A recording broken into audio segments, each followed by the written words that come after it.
Welcome to this week's topic, logging in QSLs. So I'll briefly go over some of the different ways that as amateur radios, we log our contacts or QSOs, which is essentially the Q acronym for a contact.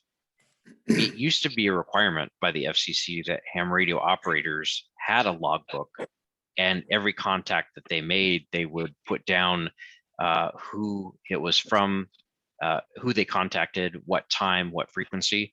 And at any time, the FCC could actually come knocking at your door and ask to review your logbook. They would often do this to find people who are operating without a license or beyond their privileges, things like that.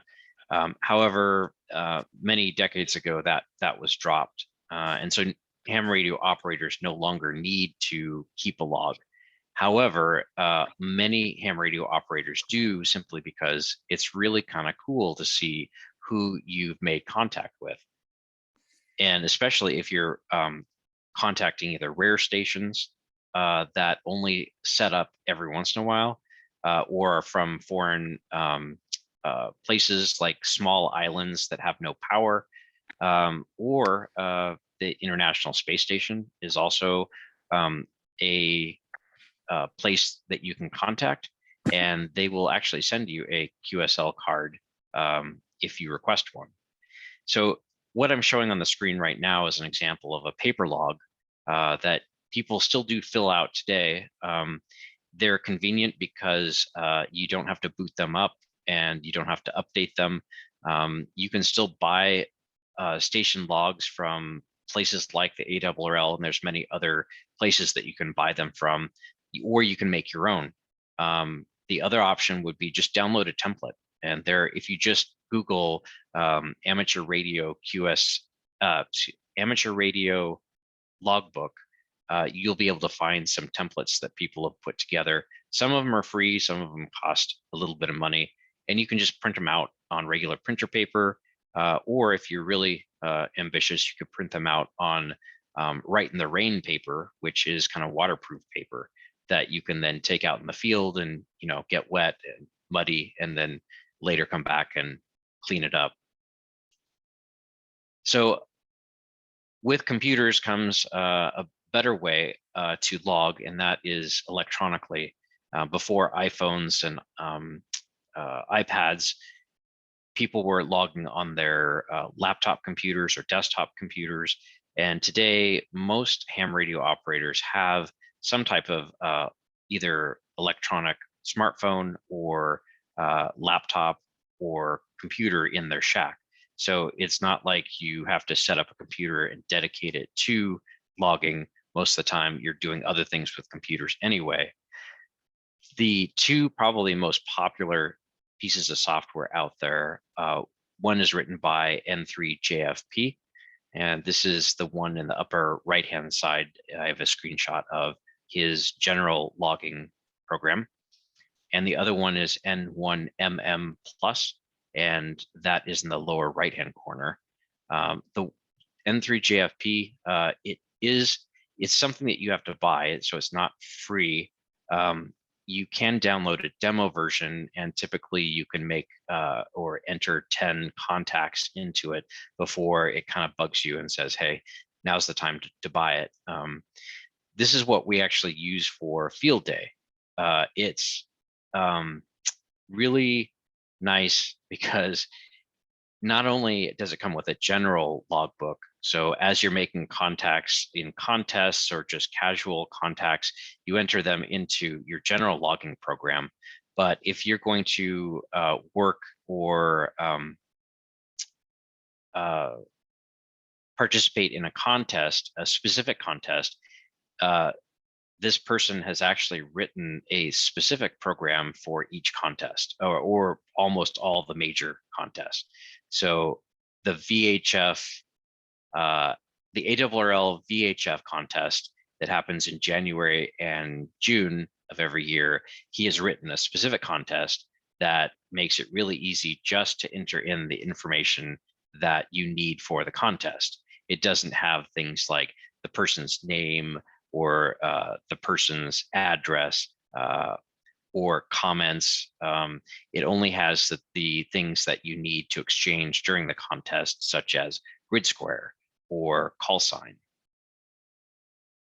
You can purchase the entire package of software, which is what I did probably 10 years ago. And once you purchase it, you own it, and you actually get all the updates. He probably 5 years ago rewrote all of the software to update even the code that he was using. And so that was actually a free download that I could get and update all the software that I had. The lower left one is N1MM. And this is a really popular logging program, not only because it's a great general logbook, but also because it is also custom tailored to a lot of the different contests that are out there. And typically you'll have to download an overlay that will customize the software for the specific contest. But one of the great features of N1MM is that it's free. I'm sure they accept donations. And a lot of people use it, so there's a lot of support behind it, which is of course something that you want, because inevitably even the experts get stuck on how to set up their electronic logging. Doesn't happen so often with paper, but when you get into the electronic realm, sometimes you're like, well, how do I do this, or how do I export the logbook and send it to somebody? And so there are a lot of forums and other places that you can get information. If you get stuck, YouTube and Google are a great place to find information about these if you can't find the answer on the websites for these pieces of software. And I'll stop here. Yeah, go ahead. So both of these will do uploads to like QRZ or Logbook of the World, or? Yeah, that's a great question. And yes, the answer is yes. So a lot of contests, when you are done with a contest, you want to export your logbook and you want to send it to the contest organizer. So I'll give you an example. For field day every year, we use the N3 JFP software. We make all these hundreds of contacts, and then we export them into a format called Cabrillo, Cabrillo. And that's the standard format that almost everybody uses for submitting your log to the contest organizer. So we'll export it into Cabrillo format, and then we'll send it to the ARRL, which hosts field day every year. And then what they do is they will check your log against all the other logs that were submitted. And what they're looking for is confirmation that you are making accurate entries into your logbook. So if you have 1,000 contacts that you have put down in your logbook, and all the other logbooks that that were submitted to them don't have your call sign in any of them, then that's kind of a red flag, and that says, hey, maybe this person didn't actually participate in the contest. They just made up a bunch of calls and submitted it. Why would you submit a logbook? Mostly it's for helping other people confirm their contacts, but it's also a lot of contests give out awards, and there's many different categories for awards. Oftentimes it's, there'll be one or two people that win the contest on overall points, but it's also could be the Oregon, the state of Oregon. There's, the first, second, and third winner for that, or it's a single band operator, an award for that versus a multi-band operator. So great question. Thanks, Kirk. Before I move on, any other questions at this point?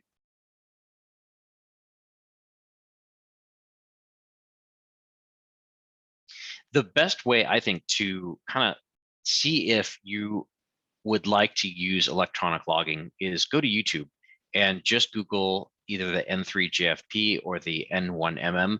There are a lot of people out there that have made videos on helping people either set them up or just a basic overview to see, to show people, hey, this is what it is. Maybe you would want to upgrade from paper logging to something like this. If you're in contesting or you're doing a lot of contests, Electronic logging is probably the only way to do it. You can do it by paper. A lot of the contest hosts or sponsors are no longer accepting paper logs. And I can't remember if Field Day does or not still. I think they do, but I think they're probably not going to accept them in the very near future. And it's really just because somebody submits a paper log and somebody else then has to enter all that information into a database so that they can check your log against everybody else's. And in the past, that was the only way to do it. Today, you can easily just export the Cabrillo file and submit it to the sponsor, and then it takes them literally seconds to cross-check all the logs. And finally, there's app logging. So there's a lot of apps out there that will allow you to just use your iPhone or smartphone or a tablet to enter QSOs. And it's the way everything is moving. People are doing less and less on desktops and laptops and doing more on smart devices. But it's also really convenient because if you're going to participate in activities like Summits on the Air, where you're taking your radio station and you're hiking up a mountain somewhere, it's not as convenient to bring your laptop even as it is just your iPhone. So this operates in a similar way where you're just entering the required things like the other person's call sign, the power report, maybe the power you were using, a signal report, a grid square. So if I go back up to the paper logging, you can see that, and I didn't really go through this in detail, but typically what you would log is the date that you made the contact, the time that it started or ended the contact. Sometimes you only, for me, I prefer just to put in a start time. And start time is almost always UTC, or Universal Coordinated Time. UTC because it's French. It doesn't actually, it's not the acronym for Coordinated Universal Time. The frequency, the mode. So if you were making the contact on CW or single sideband, the power in watts that you were using, the station, and usually this is just for notes like the person's name, things like that, and their call sign, and then the report that you send to the other person and they receive and they send to you. And for single sideband and other phone reports, it's a 2-digit report. For example, a 5 and a 9. For CW, it's going to be a 3-digit report. And Nick, do you happen to remember what the 3 digits stand for? I'm putting you on the spot. Oh, you're muted. Sorry about that. You talking about RST? Yes. Oh, you know what? I'll look them up.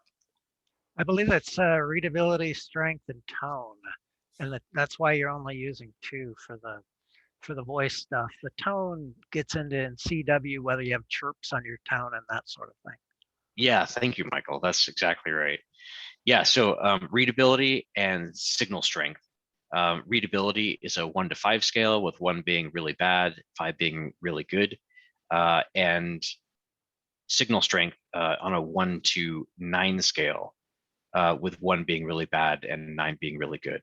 And the final one would be the tone for CW only.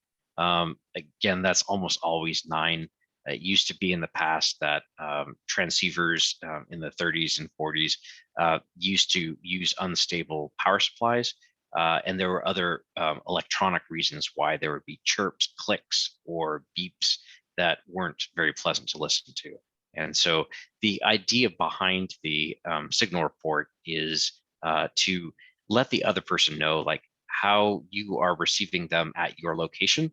And oftentimes, you can tell them that, especially for VHF, that, we're hearing something that doesn't sound right.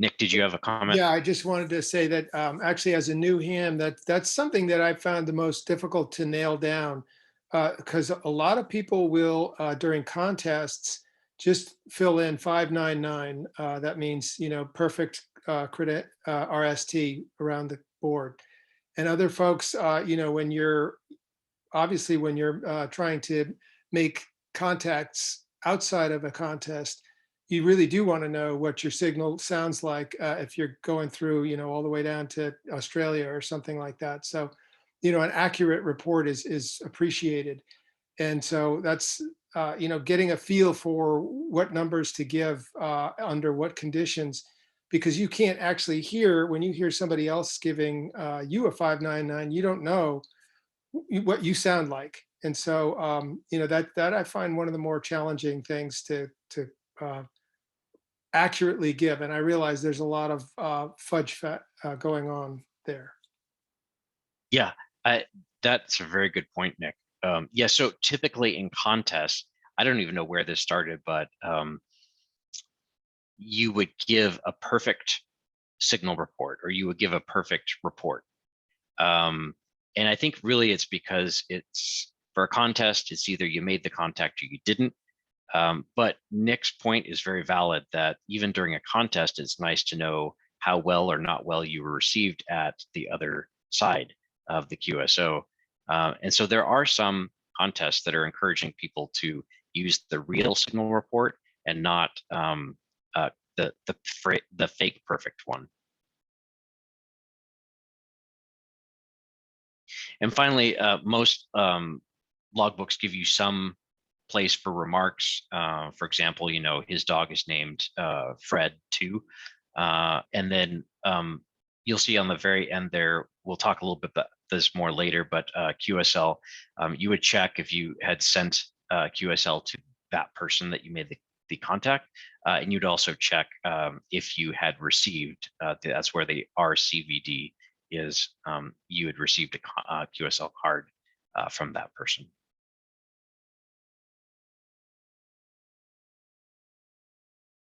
All right, any questions about logging?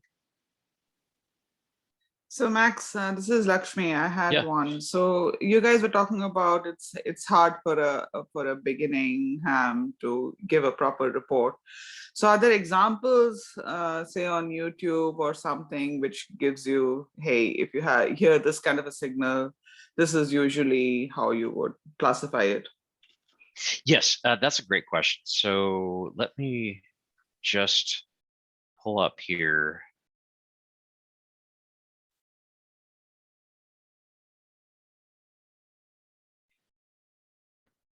Gotta move this over to. So this is the actual scale for the RST. And you can see readability is on a scale of 1 to 5. And so you kind of have to listen to the signal and decide, well, is it unreadable? Is it readable with considerable difficulty?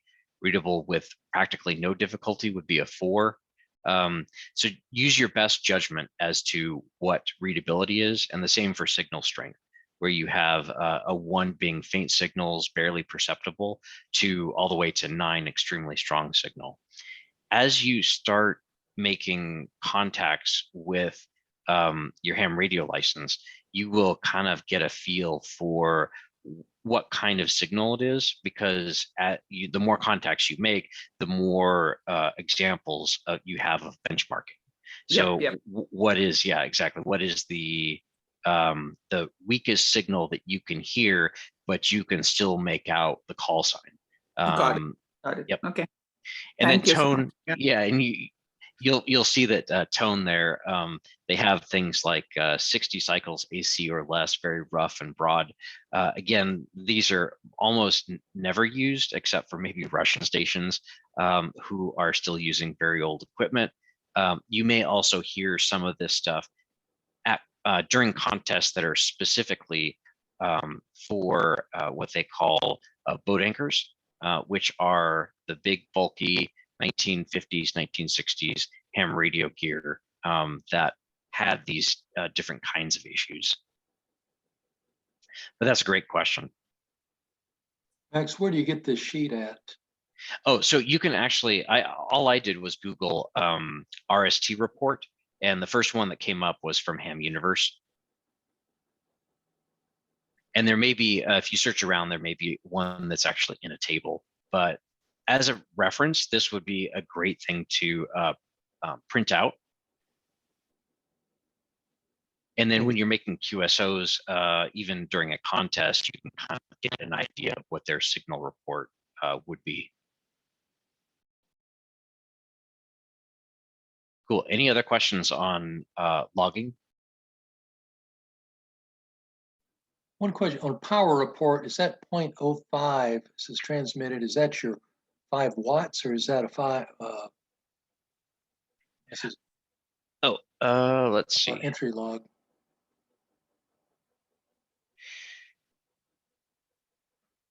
So this is just an example that I copied from one of, I think it was a ham log. No, I'm sorry, it was ham radio logger. That probably would be in watts. So that would be what, 5 milliwatts, which is really good, I think. I think that's what it means. And what about grid square? I'm not familiar with. Can you explain that, or the signal Yeah. report, or the 5.9 was just what we went, the RST report, correct? That's right. Yeah, so grid square, that's a great question. Let me pull that up. And Max, while you're doing that, I have Yeah. a question. Yeah. Yeah, I've found from the Long Island CW Club a kind of a nice discussion of RST. And I'm wondering, do you know how much I can put into the chat?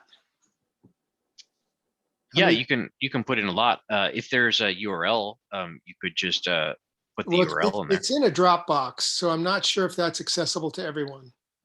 Oh, gotcha. So maybe I'll just try to drop that into the box and in the chat and see what happens.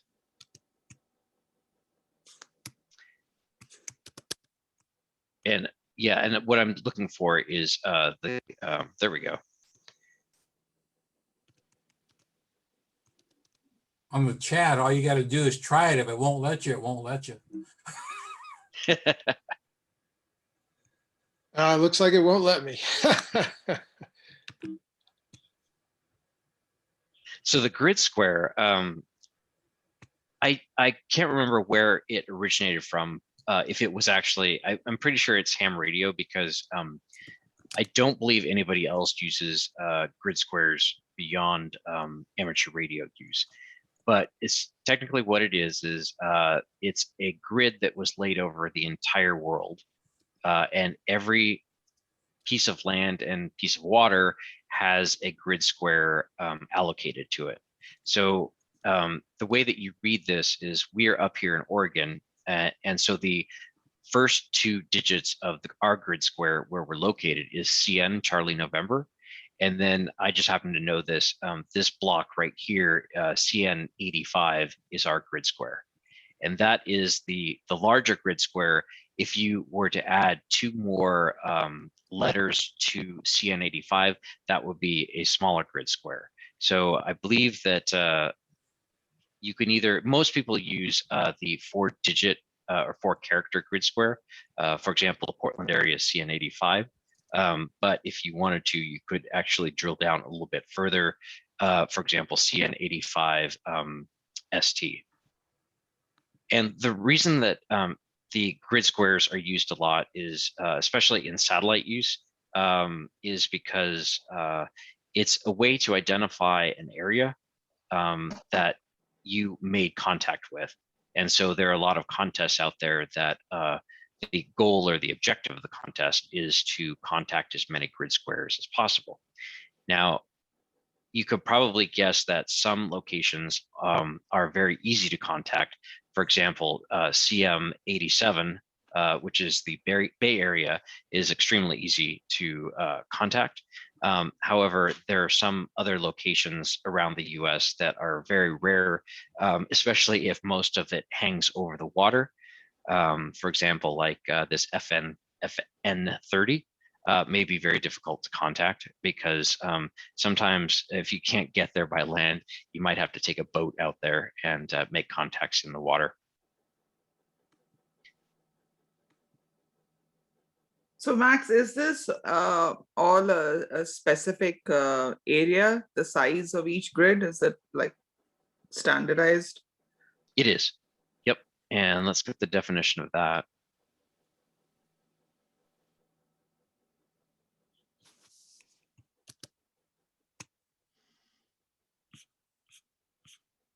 So this is, I'm just pulling up the ARRL introduction to grid squares.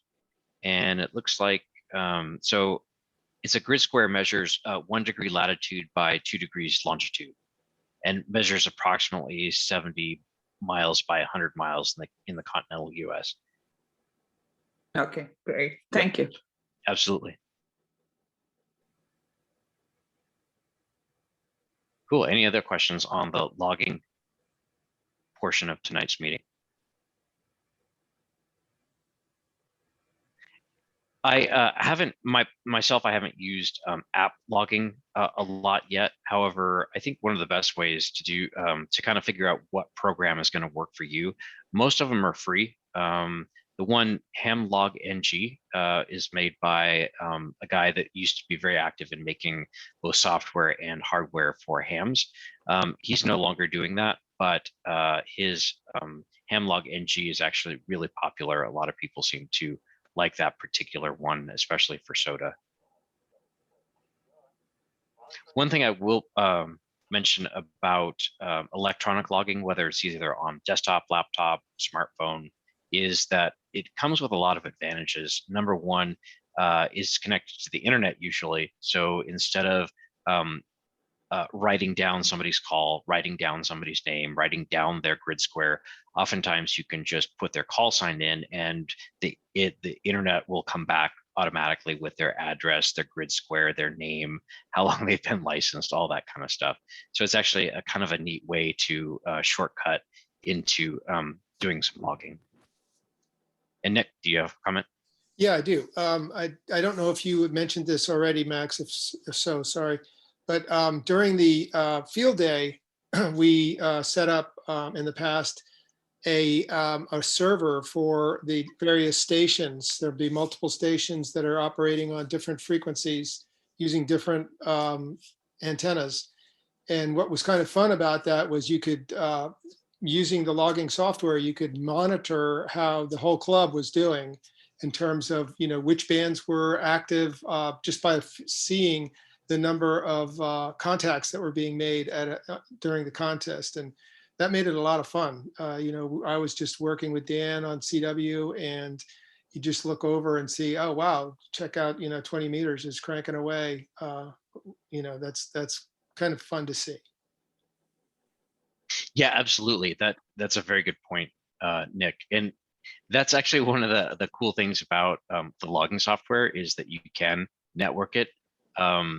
One of the big problems with multi-operator contests like Field Day, where you have multiple radios and you have multiple operators, is that usually contests you can't contact the same person on the same band. So you can contact the same person on different bands, but the same person on the same band is considered a dupe or a duplicate, and you want to try to avoid those. So when you somebody else in the other tent or the other station has already worked somebody, then as you're entering their call sign in, it'll tell you, oh, you know, this is a duplicate. So you don't even have to bother contacting that station. You already know you have them in the log, so to speak. Thanks, Nick. All right. And I want to make sure you guys are, yep, looking at the PowerPoint. Do you guys see electronic QSLs? Cool. So QSL really is the Q signal for I received your message, or it's a confirmation. And a lot of people in contests, you'll hear them say QSL, which means I received your message perfectly. But it's also as a meaning of confirmation, it also is a way to either print out in a piece of paper or put in some type of electronic database that you have made contact with that person. So in fact, that one is out of order. I got to go to, let's go to paper QSLs first. So traditionally, ham radio operators used postcards to confirm contact between each other. And this was very popular in the past, partly because postage was much less expensive back even 10 years ago. As postage for postcard go up, both nationally or domestically and internationally, it becomes very cost prohibitive to use paper postcards to confirm contacts, especially ones that are quite common, like contacting somebody in Texas might happen to an active either contester or operator a lot.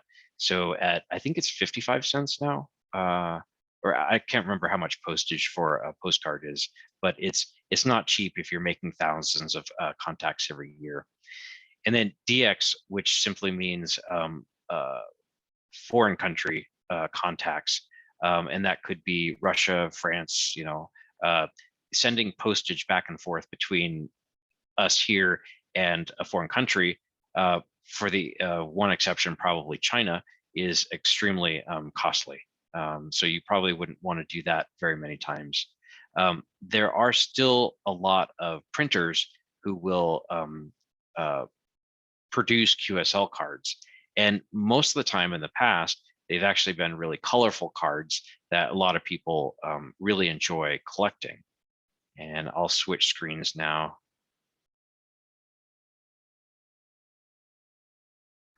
Yeah, I was going to say, if Dan N7CQR was here, you could see his wall is covered with them.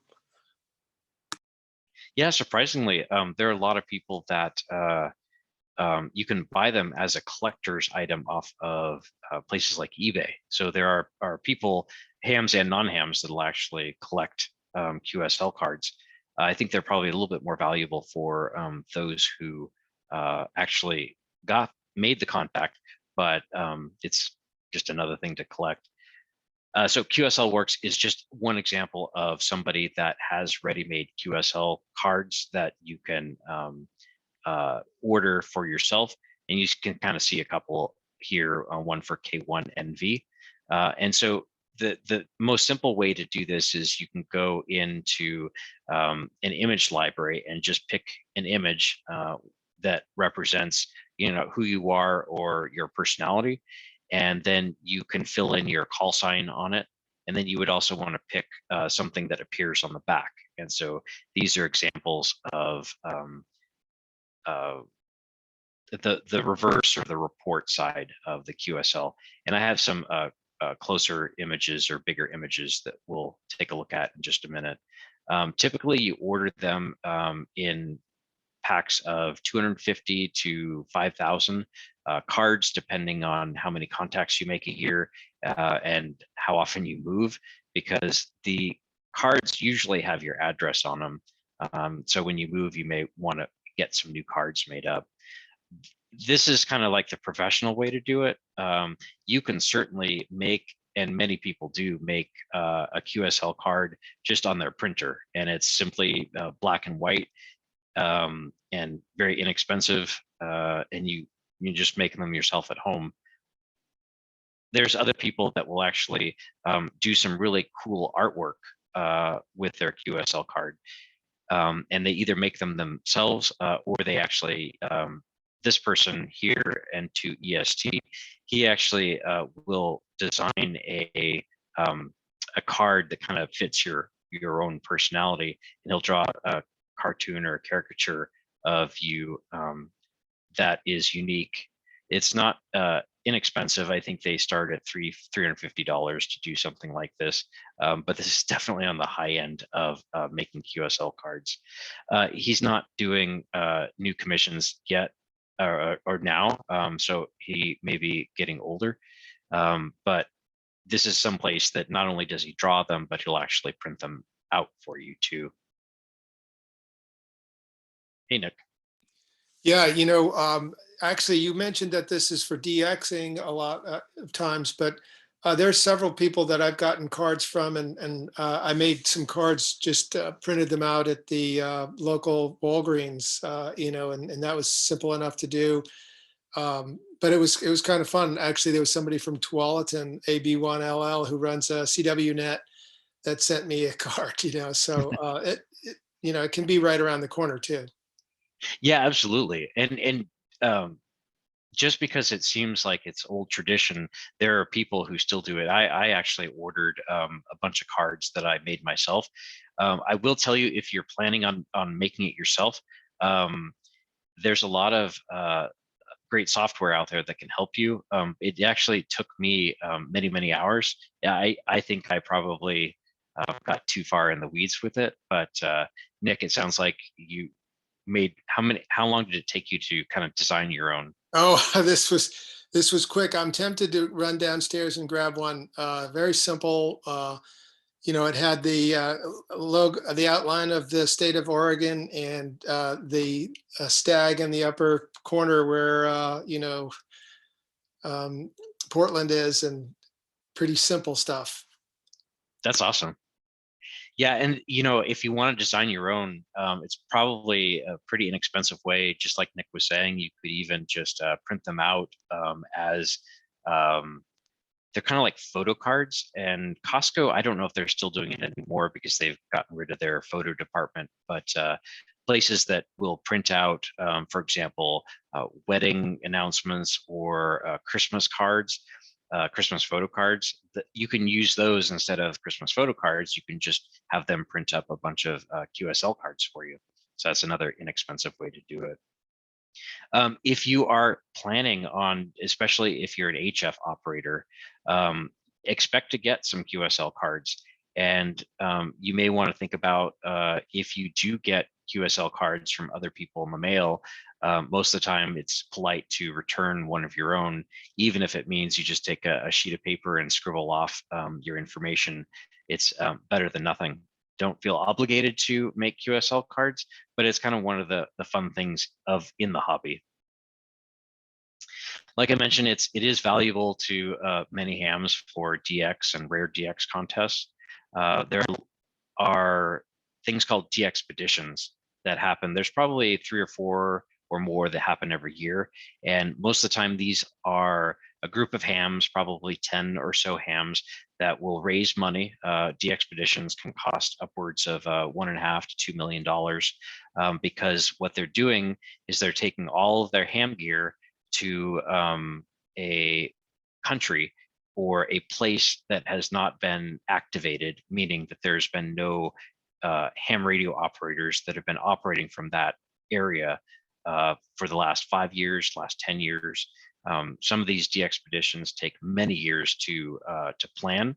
And so when you contact one of the ham radio operators at the DXpedition, they will definitely have cards that they will send to you. And so it's just kind of fun to like have a card from a very rare place that is only activated once every 10 or 20 years. So some tips on how to send and receive paper QSLs, because like I said, it's pretty costly to send individual postcards overseas, is to use a bureau. And a bureau is essentially a way to get a QSL card to the people that you contact, and also then receive QSL cards from the people that you contact at a very low cost. And the way that it works in this area, at least, is that the W7 incoming bureau is managed by the Willamette Valley DX Club. And so this would be the group of people that would send you QSL cards from people that you made contact with outside of the United States. And then the outgoing bureau is going to be where you send your cards to, to distribute to the people outside of the US that you made contacts. And I'll try to briefly describe kind of the process that a bureau takes. So instead of mailing a postcard to somebody in Germany, for example, directly, what you would do is you would mail the card to the ARRL, and then they, once every few days or a month or so, would collect all the cards that are going to Germany from a bunch of different hams, and they would mail that package over to Germany. And then once it got to Germany, then it would get spread out to their different QSL bureaus, and then eventually they would get mailed to the individual hams.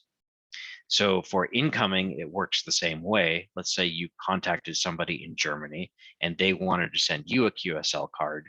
They would send that card to their outgoing bureau, who would send it to the ARRL, who would then send it to the Willamette Valley DX Club, who would then eventually send it to you directly. Sometimes getting or sending a QSL card through the bureau, it can take a year or more, just because sometimes if the place doesn't have a lot of activity, then they may not have enough cards to kind of bundle together and send to the other place. And I'm going to just pull up both the incoming and outgoing bureau websites so that you can take a look. So this is the outgoing QSL bureau, where, for example, let's say that you operated in several contests, you made 500 contacts, and you filled out 500 QSL cards. Then you send those to the ARRL with some money, and that money helps kind of defray the costs that they incur in sending out your QSL cards to the different countries that you made contact with. Their rates are actually pretty good. You can see that for 10 or fewer cards in one envelope, you would pay $2. For 11 to 20, you would pay $3, or 75 cents per ounce. And they kind of specify that a package containing 1.5 pounds of cards, or 24 ounces, or about 225 cards, is about 18 bucks. So that for 225 cards, postage costing 18 bucks is a really good deal, especially when it's well over $1 to $2 to send it each direct. So that's one way to send QSL cards through the bureau. And then let's see if I have I pulled up a there's many places that you can get directions on exactly how to send and receive QSL cards. So this is the Willamette Valley DX Club, and you can go to this website for information on how to receive cards back. And typically what you would do is you would either send the Willamette Valley DX Club postage, like stamps, or self-addressed return envelopes. And they would keep those on file until they got so many cards for you, and then they would mail those cards to you. Max, question? Yeah. So I wasn't sure I followed that. So the idea is that you would, for an outgoing QSL card service, you would perhaps upload a spreadsheet or something with all of the contact information. Do they print those then and mail those out, or are you actually sending them you're not sending them QSL cards? Yeah, They must be.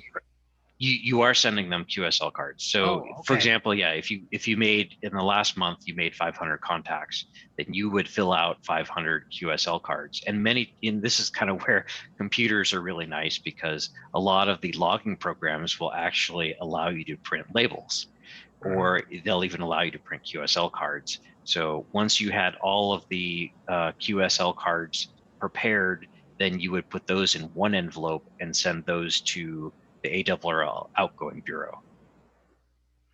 Okay, all right. So you're incurring that cost as well as the cost of ARRL sending them out. Is that right? Yes. Yep. Okay, got it. Thanks. Yeah, absolutely.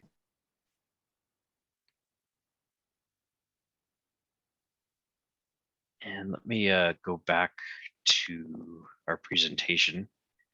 So if you're planning on either sending QSL cards out to other countries, even if it's just 10, you'll find that the bureau is actually a lower cost than placing postage on it and mailing direct.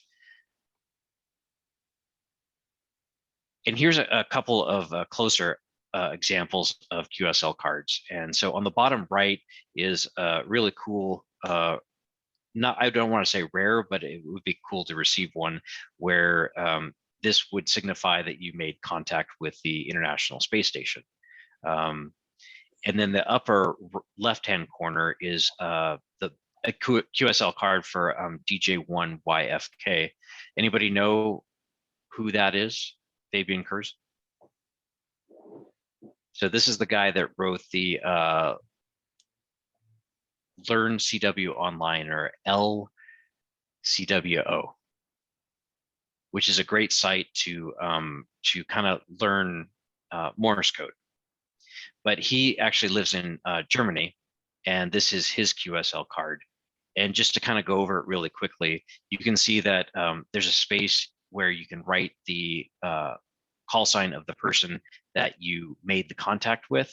There's the date, the time, the frequency, the mode, and the RST report. So it's the same information that you would find in a logbook. And sometimes people print information on here that they can either just check off or just reference information. So he's kind of saying his QTH, which is the Q code for home location, or the location where they made the contact, is either in the Rhine or in Dresden. So he probably has two places, probably college and home, and he would just check off whichever one he was transmitting from. Other people will print things like their straight key club number, or their fist number, which is another club. And that just because a lot of people, they want to get that information, but it's a way that you can put it on there without even having to write it down every time. So a lot of people put their grid square number on there, or grid square signifier.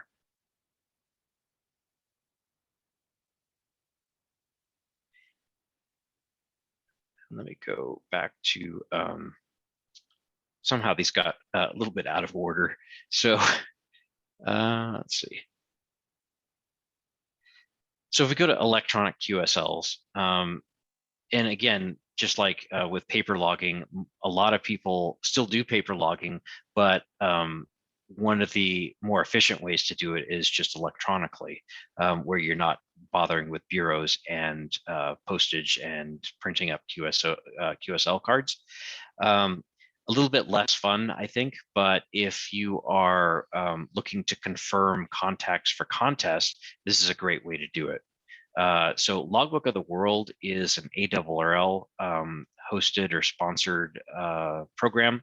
It's all web-based, and it will confirm, basically you make a contact with somebody and then you upload that contact to the Logbook of the World.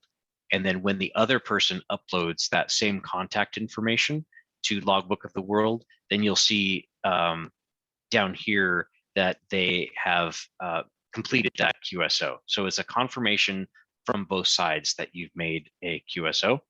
And a lot of people, it's really helpful for contesters. So people who are working for awards, probably one of the most prestigious awards is the DXCC, which is the DX Century Club. And that is an award that is given to ham radio operators that have contacted a certain number of countries. And I don't remember the exact number. It's close to 200, if not slightly over, out of the 300 or so countries that are in the world. So a lot of people, a lot of ham radio operators, this is like the award, the top award. And sometimes it takes 5, 10, 20 years before a ham radio operator earns their DXCC. There are other alternatives to a Logbook of the World. One is EQSL, and EQSL, don't think I have a picture of that, but it's a way to send and receive QSLs, basically digitized QSL cards from other people. So it sort of makes logical sense that rather than sending the physical card, you can actually just send a picture of it. And if you wanted to, the other person could print it on the other side. And then finally, QRZ has their own QRZ logbook that you can use to log contacts between two people. So if we, the logbook of the world, because it's probably the most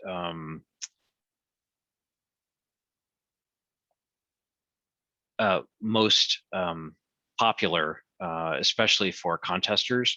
I'll kind of talk a little bit about this. So like I said, it confirms QSOs for contests and awards is probably the biggest use. It is free. You don't need to be an ARRL member to use it, which is nice. Despite its name, Logbook of the World, it's not really a good logbook. And the reason is because let's say that I make a contact with Nick and I upload my QSO to Logbook of the World.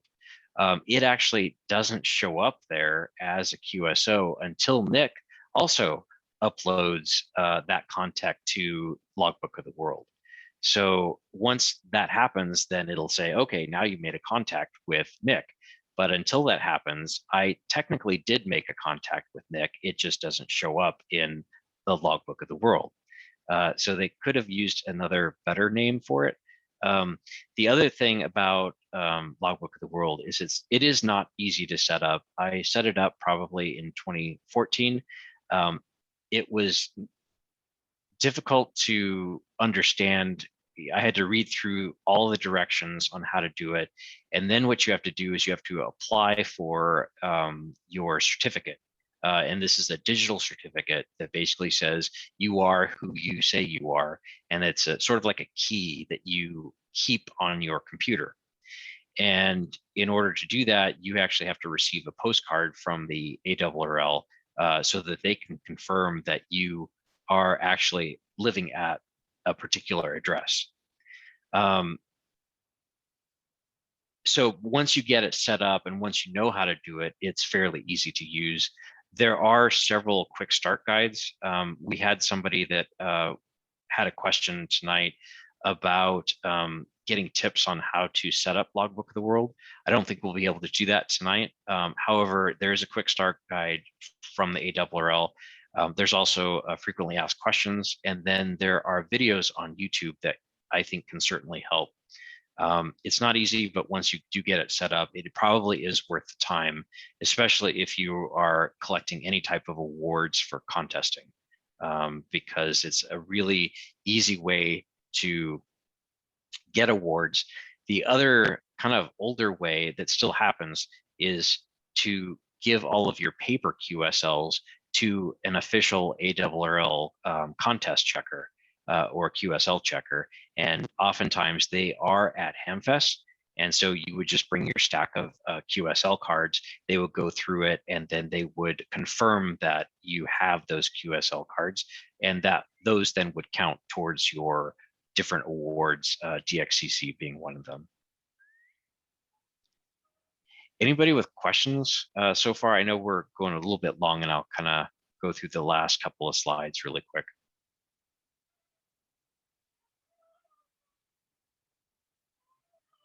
What, honey? What? Ooh. Actually, I think that was all the slides I had for this week. So the other ones, I would just say the where'd it go? There we go. The EQSL and the QRZ logbook are much easier to understand, especially QRZ. It's more of an actual logbook.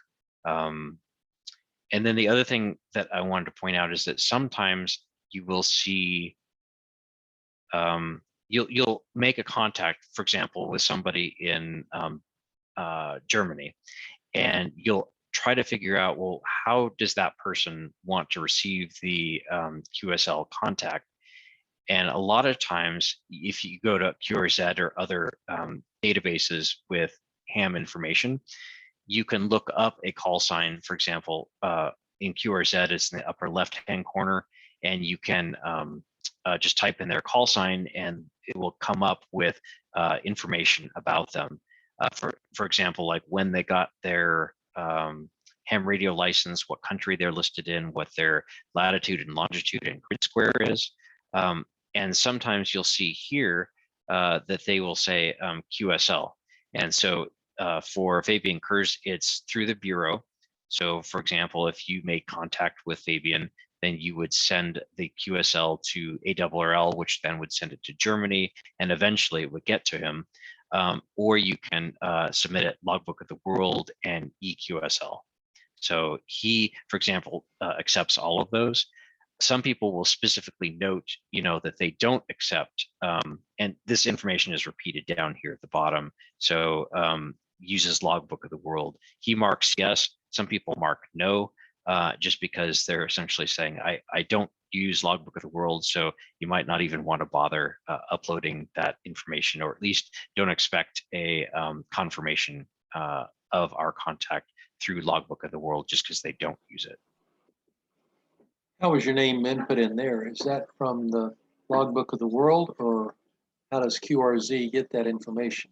That's a great question. So QRZ, they receive official database downloads from the FCC, and I don't remember how often it is, but it's probably either daily or weekly. And the information then comes directly from the FCC. Some of it, like the latitude and longitude, don't come from the FCC or the grid square, but those are just calculated unless you go in there and correct it. For example, if you move, then you may either want to correct the grid square or correct your address with the FCC, and then in a few weeks it'll actually get re-downloaded into QRZ. Then we could put our own number in there and call sign, and it should pop up. Yes, absolutely. Yeah. So, and if you do that, the detail page you'll find is populated because, again, this is information that is publicly available, mostly from the FCC. But their biography, if you actually haven't gone to QRZ.com, it will be blank. But a lot of people, they'll put information in here about who they are, what they do, and you can put in text and pictures and all sorts of stuff. So for Fabian, he says he's 99% CW, QRP to QRO. QRP is, again, low power. QRO is high power. And I hope I didn't lose all of you. Can you hear me again?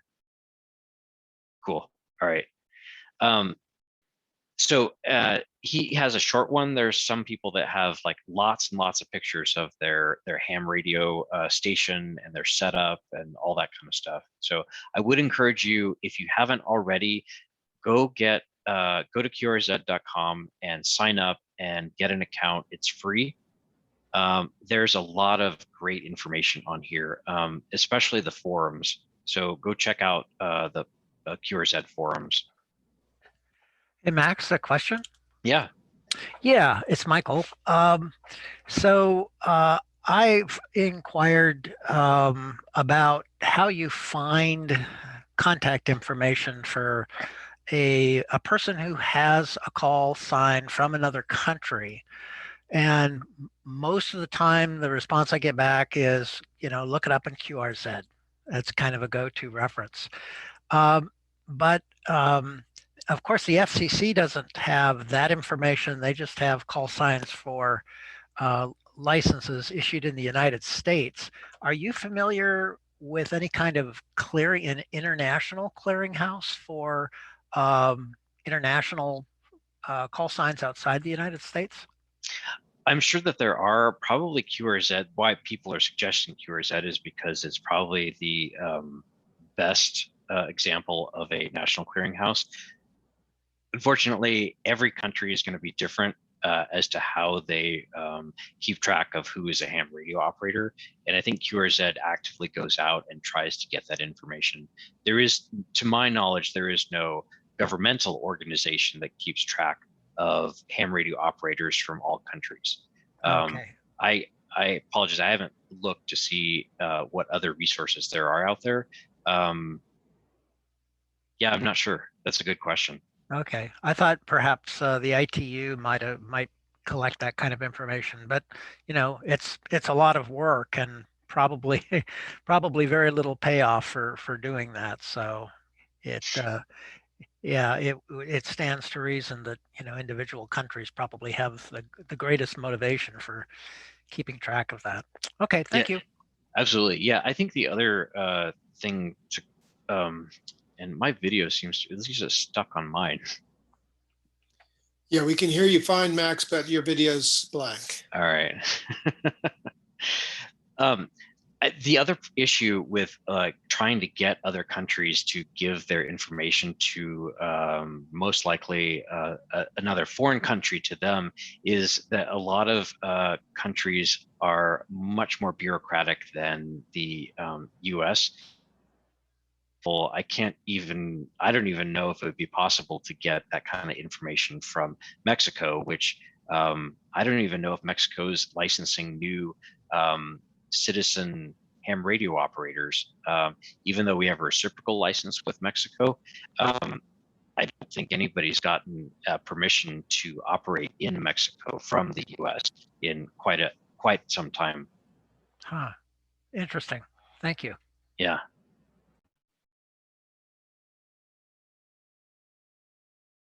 Cool. Any other questions?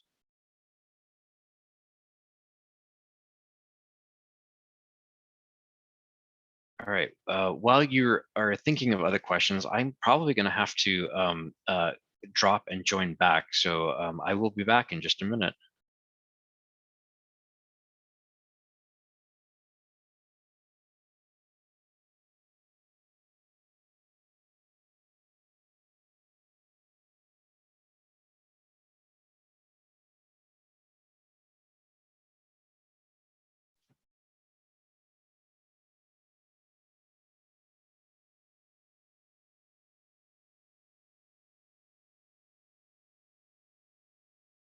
All right. Can you guys hear me? Yeah. Cool.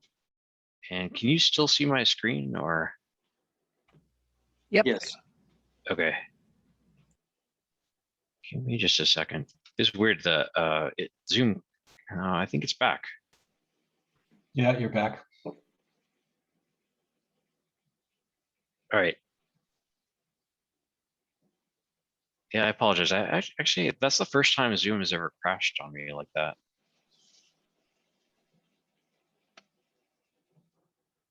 All right, we have a few more minutes left. Any logging QSL questions or other general ham radio related questions? I put a general question in the chat there about a multimeter that I came into, and if anyone recognizes or whether it would be worth using today. Oh, actually, I can't. So because I dropped, I probably missed that. Okay, it's a Barnett analog multimeter ME-48F/U Foxtrot slant uniform. Mhm. I don't know, no cost to me. It's got a couple of old batteries in it, a mic-215 22.5 volt, and then a D size 1.5 volt. It's just kind of interesting. I didn't pay anything for it. It's a heavy. I think it's maybe military issue. It's got a Navy Metcal program calibration sticker on it. Last time calibrated 212/74. I couldn't find exactly this in Google. I'm just curious if some of you that have been in it for a while or otherwise are familiar with it. And you said this is an analog voltometer? Yeah. Okay. Yeah. So I figured I'll see if I can get it working. Yeah, I haven't used ahead. analog. I did use them when I was in high school, but ever since I got the Fluke 77, which is a digital multimeter, which simply means that it uses a digital display instead of an analog needle that kind of swings. I've been using that just because it's much easier to read the values off of a digital multimeter. However, there are some people that really love their analog multimeter, and one of the cases to be made for it is that even the smallest changes in voltage or amperage or resistance, you can actually see because the needle just moves a tiny bit. So there are some people who really love their analog multimeter. So, and if it's free, I would definitely, play around with it. And in your applications, in your different, uses of it, you'll actually kind of see if it works well for you or not. Yeah, thanks. The one downside maybe is that one of those batteries today is a $22 battery. So, Ow. yeah, Yeah, and probably not rechargeable either. no. Yeah, Okay, thank you. absolutely. Yeah, I mean, one of the things to consider is it may be a bit of a project, but you could actually convert it over to another type of battery or make it yeah. plug-in. Right. Oh, there you go. Yeah, I'll hold on to it. Thanks. Cool. Yeah, good question. Anybody else with questions about ham radio? Max, if you're traveling overseas, yeah, I think you said that in Canada or Mexico would not authorize you to transmit or didn't have the reciprocal.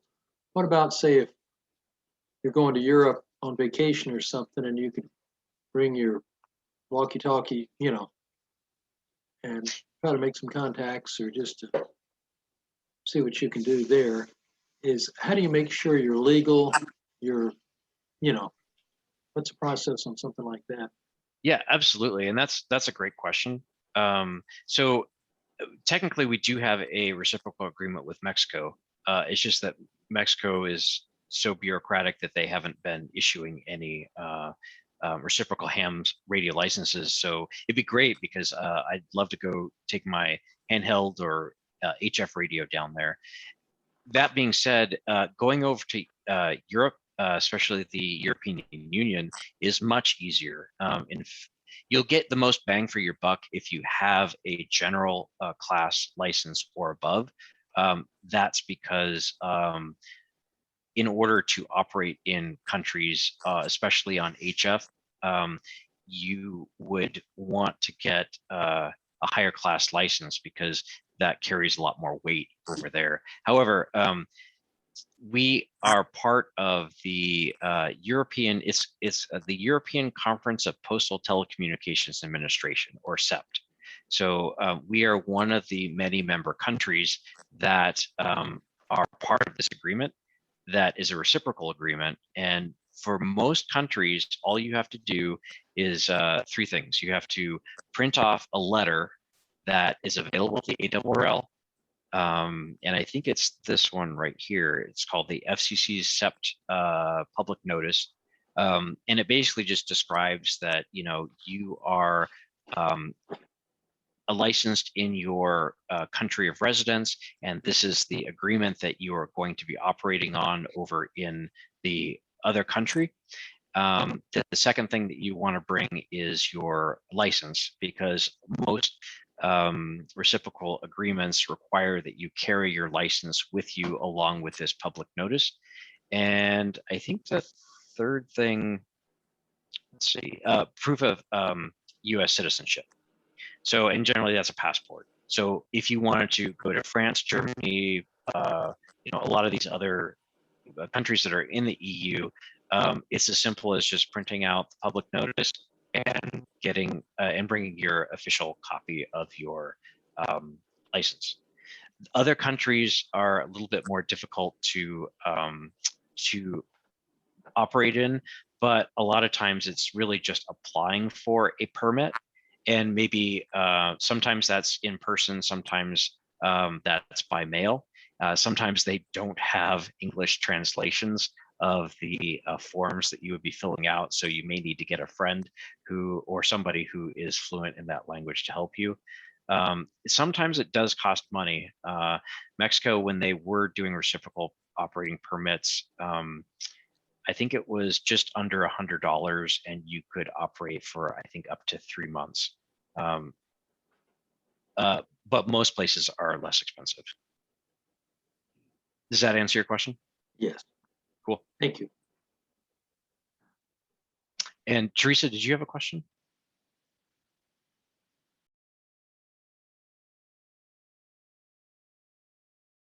Or Steve? Yeah, Max. It's kind of a two-pronged question. One is, it sounds like there's kind of a line between when you log and when you don't log. Like if there's smaller contacts, radio checks and whatnot, you're not going to log that, I don't assume. It's more for the contesting aspect and FCC spot checks that you have the log. This is the purpose for it, right? Yeah, remember the FCC doesn't do any spot checking anymore. So it's not a requirement that you keep a logbook. Really logging is, and you're absolutely right. If you're making casual contacts on the local repeater on your handheld radio, you most likely are not going to log that. I mean, yeah, there probably are one or two hams that still are in the US, but mostly it's for HF contacts, just because they're a little bit more challenging. Usually you can contact people that are at least out of state, if not out of the country. And so you would log those if you so desire. Okay, yeah, and that leads right into my second question about, the difference between, obviously you're going to do it for the HF contacts, but maybe not so much VHF and UHF locally off repeaters, right? Yeah, absolutely, especially FM. There are some occasions when you would do VHF, UHF, and microwave even. And just an example would be single sideband, or if you're making weak signal contacts on VHF, things like that. But yeah, for casual contacts, I don't know anybody that would make that would log those. Okay, cool, thank you. Yeah. Nick, did you have a comment on something? I think I did. Well, no, that's fine. I was just typing it out. Actually, I was going to just say that Al Scott's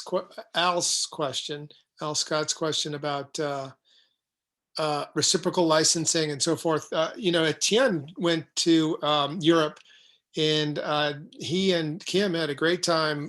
They found other ham operators through SOTA, Summits on the Air, and made contacts with them ahead of time and found out what was needed to operate in that country. And then they even made good friends. They took them to various mountains that they love to go to and activate from.